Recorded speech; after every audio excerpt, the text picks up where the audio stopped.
We've all heard the term vignette, but there are in fact two types. They're both creative, but one is designed to be clearly seen and the other one isn't. What I'd like to do here in Photoshop is to look at the vignette that's meant to be seen. Generally, we use Photoshop's layers to create the vignette, so we have a lot of creative control over it.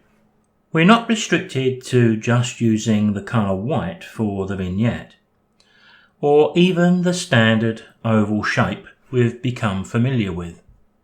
We can make an irregular shape and it'll still make a pretty good vignette.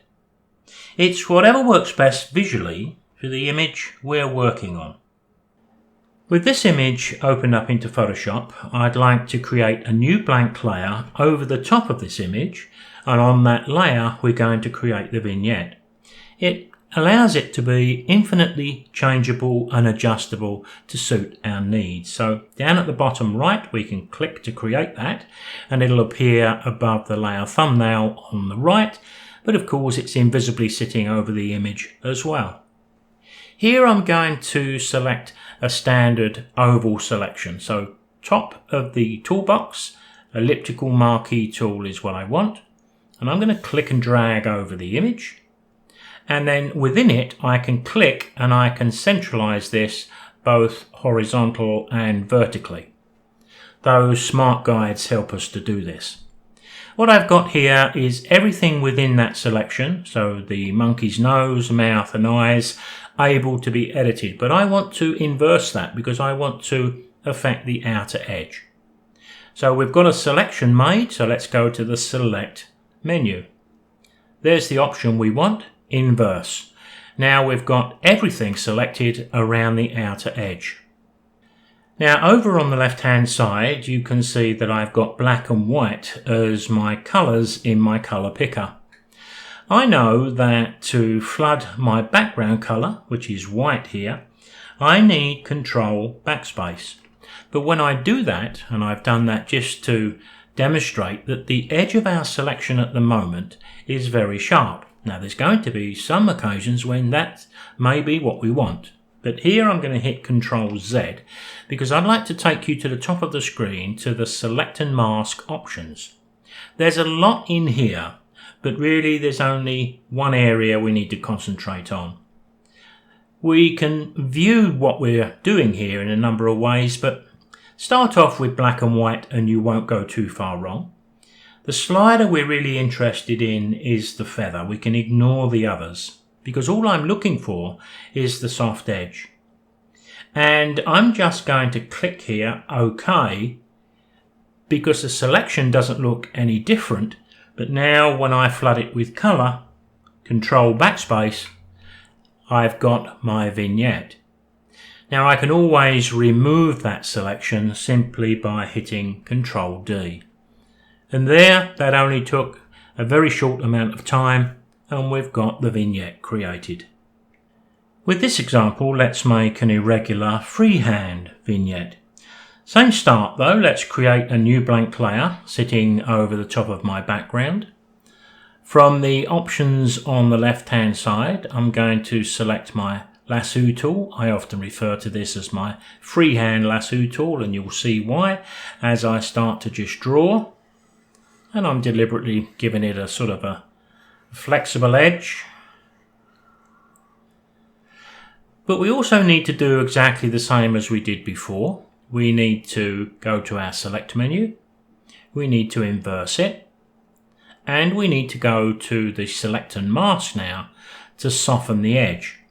One thing to bear in mind is that you're going to need a greater degree of feather the higher the resolution you're working on. If it's a low resolution, you're going to want a lower feather. That's why it's quite important that we can see the effect there, but it's all a little bit of calculated guesswork, but you'll get a feel for this without too much trouble. Let's click OK to that. And as soon as I've got it in place, there's a couple of ways we can flood that with colour.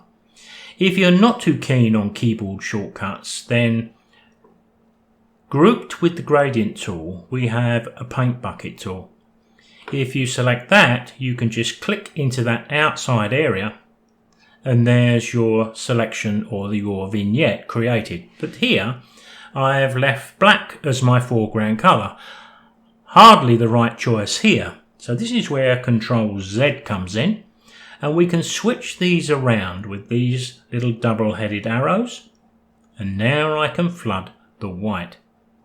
Once again, I can hit Control D and take a look at my vignette. Now there's going to be times when you look at the vignette and you may think, well, I need to do a little more work on this. I'd like it to be a little more white on the edge there, and maybe this bit of cloud is too dark for me. Well, we can easily achieve that, but probably the best way to do it is to make another new blank layer. This is all things we do to make our work fail-safe, because we can create another new blank layer. We've already got white selected as our foreground colour.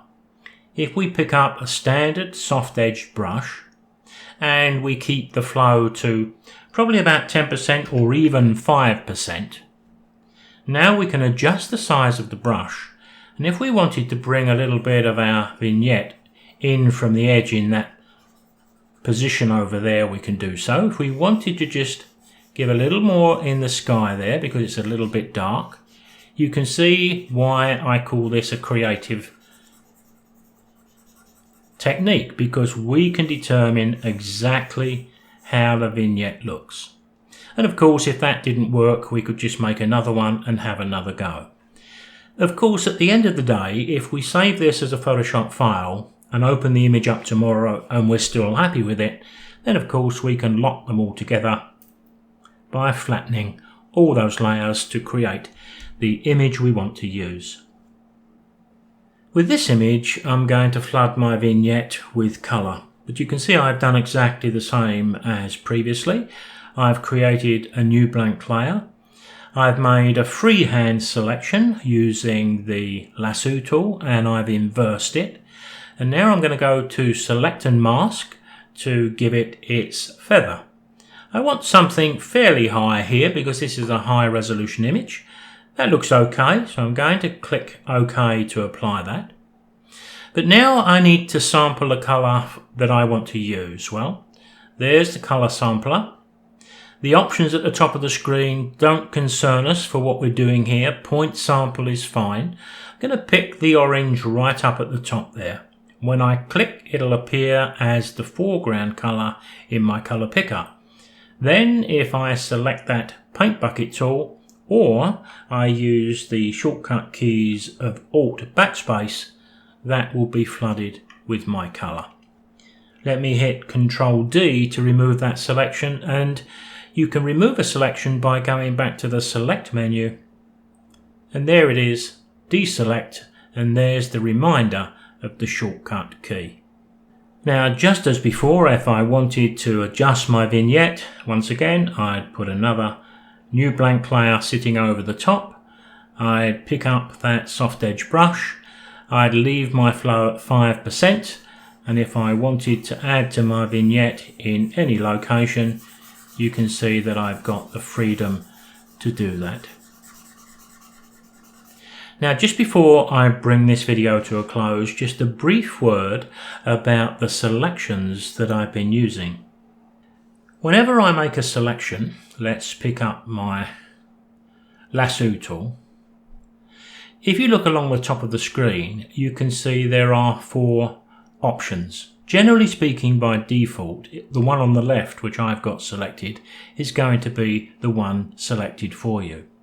What that means is when I create a selection and I release my mouse, if I then wanted to make a selection on the right hand side, that first icon means get rid of the first selection and make a new second one. Now that's quite useful in certain pieces of work we're doing. But if I go to the next option and check that, then you see a little plus alongside the cursor. So now if I made a selection and then I wanted to extend it a bit, I can add one selection to another. Now it follows that the next option is going to be subtract one selection from another. And I think that's all we need to concern ourselves with here. I don't think I've ever used the fourth option in around 30 years. Not forgetting, of course, Control D to remove the selection, flatten the image once you're completed with it, and I'll see you in the next video.